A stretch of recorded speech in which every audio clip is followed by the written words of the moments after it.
Hurricane Sandy, October 29, 2012. Superstorm Sandy walloped New Jersey, and almost 2 years later, cleanup and rebuilding is still going on.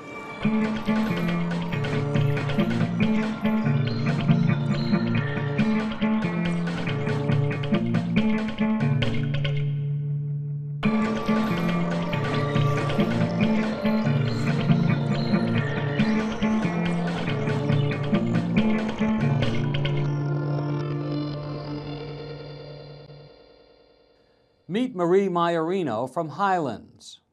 I was stupid enough to stay here.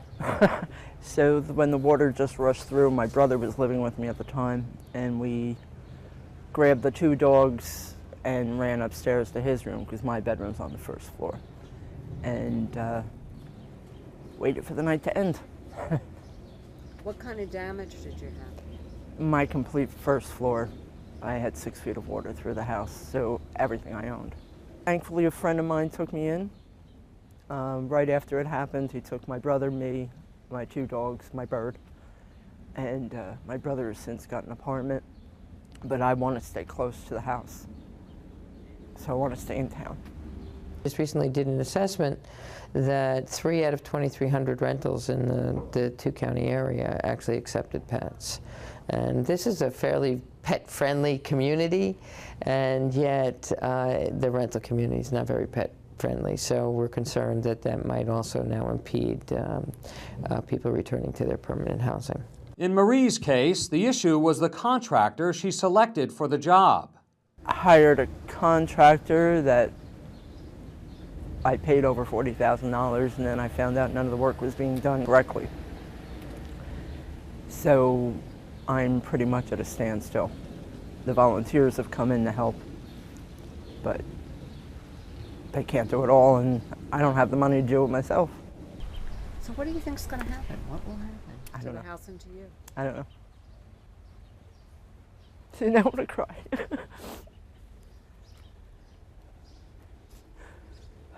I don't know what I'm gonna do.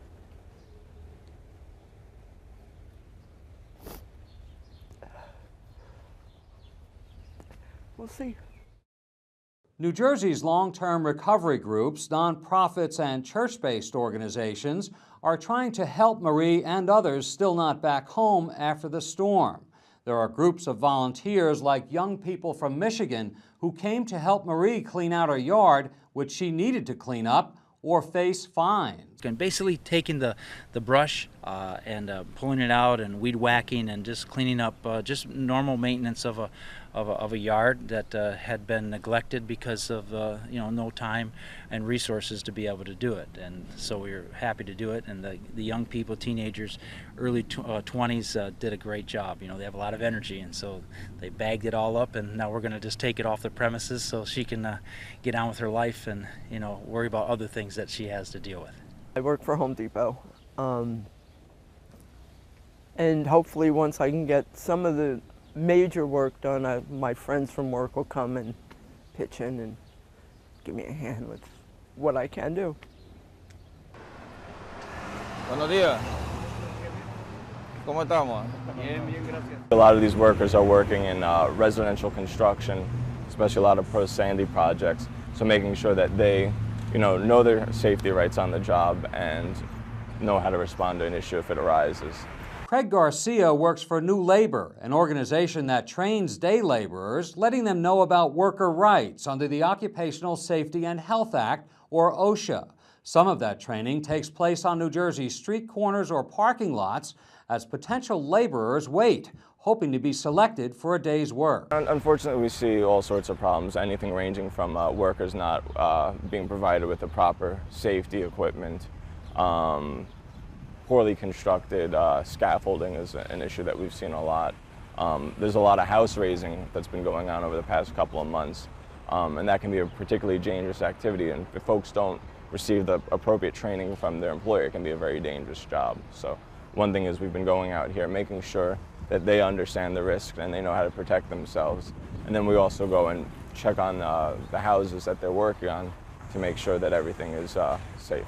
So what I've seen a lot of recently when I've gone out there is especially two problems. The ladders are not tall enough that they're barely just hitting the upper rung that they're trying to hit, which makes it unstable. And then very often you're talking about beachfront properties where they're based in sand, so they're not very secure at the bottom. And very often I see this little shuffle that workers are doing, checking the ladder and seeing that it's not stable, thinking about it a little bit, and then deciding that, well, I got to go up and do my work anyway, so I'm just going to go up this ladder. And that can be pretty dangerous. New Labor and the New Jersey Work Environment Council's Safer After Sandy project educate workers, homeowners, and volunteers about identifying and preventing hazards that can occur in sandy-damaged properties as people clean up and rebuild.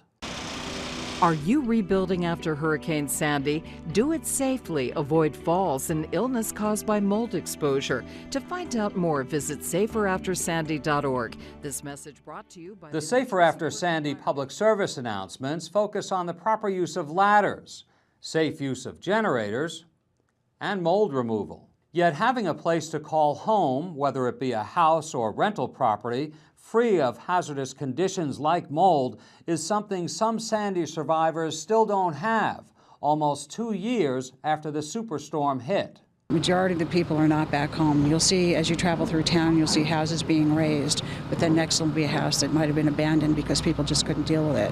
Or else you'll see people just still living with family, couch surfing, those kinds of things. It's heartbreaking.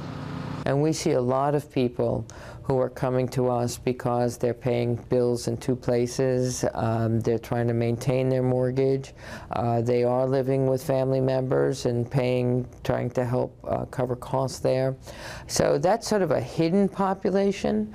I guess estimate at this point that may be in the thousands across Monmouth and Ocean counties, but it's probably the most elusive number that we have.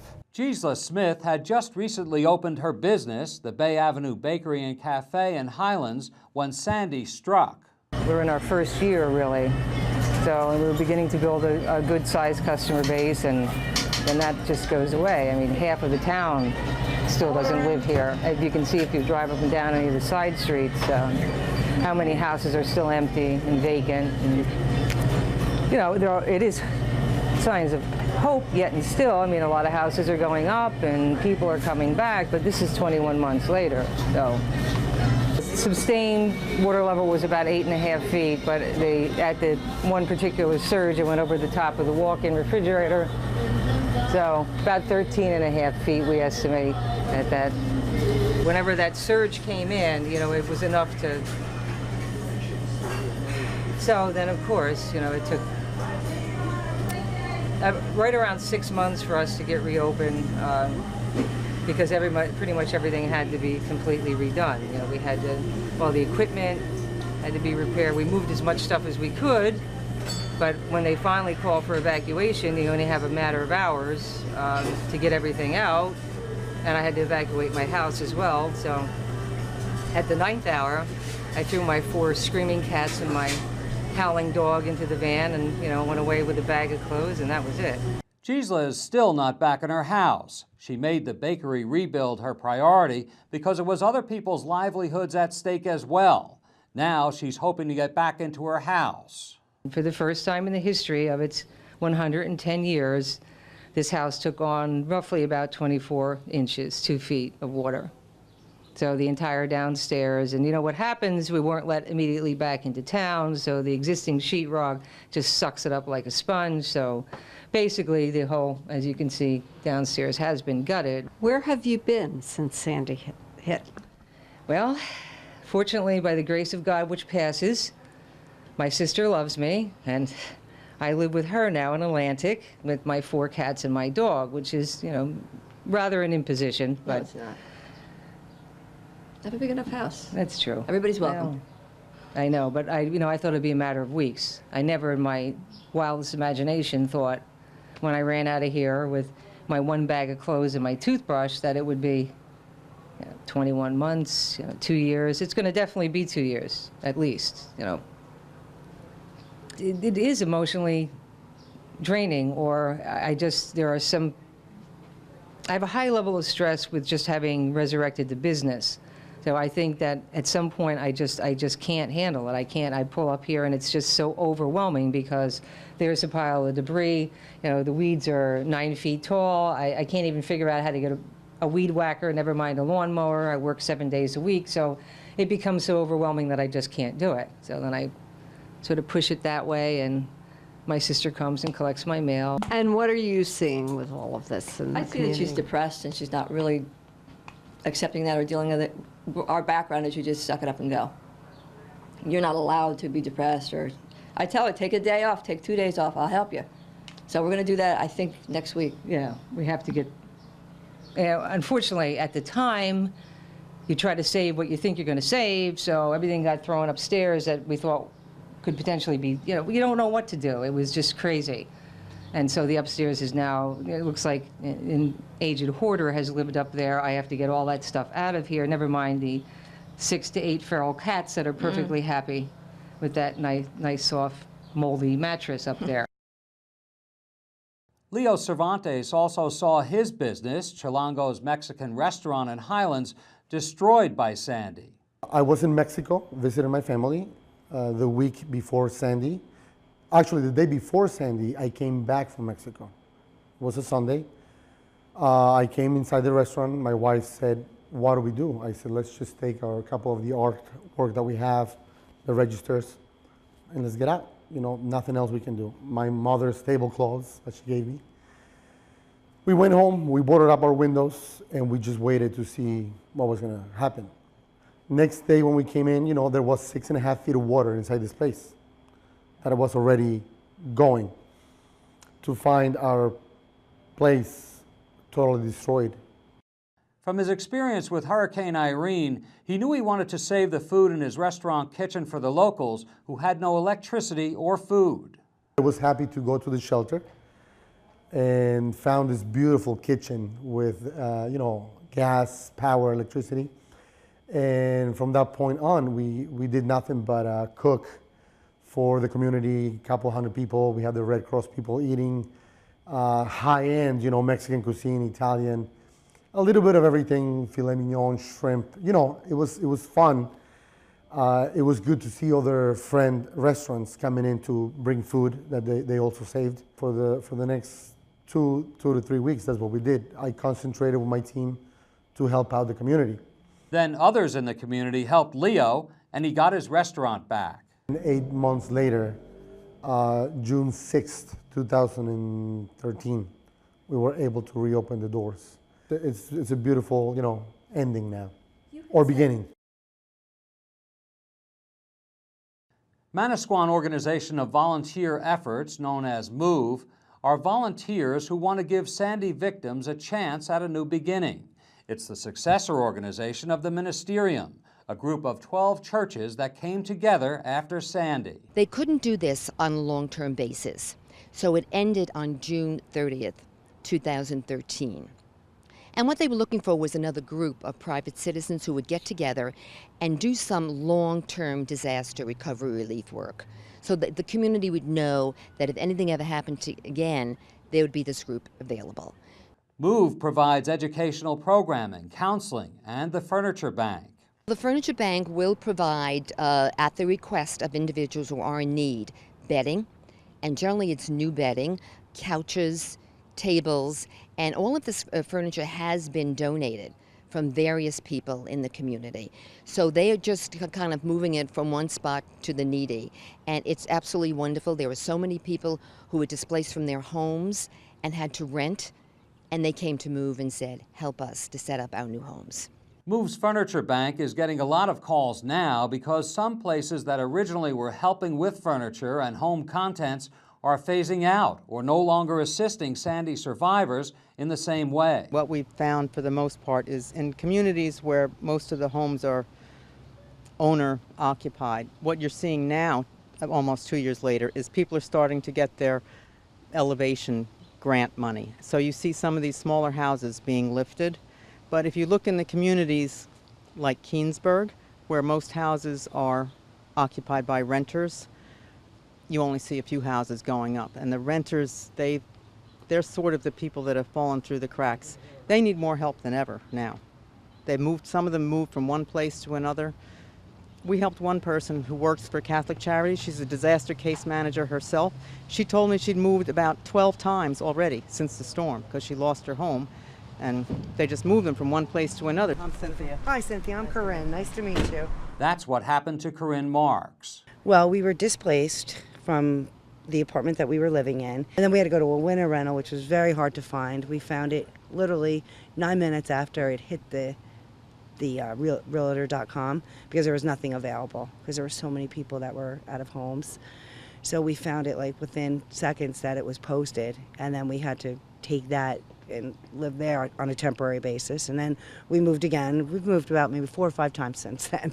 Corinne Marks is living with her 3 children and needed furniture. Today, we're being provided with beds, the box springs, the frames, and everything else, because right now we had an air mattress and it popped, and we have one twin mattress, and that's it. So thank God, because I have 3 kids, so we're getting the beds provided to us, and they're also providing nightstands with the dresser.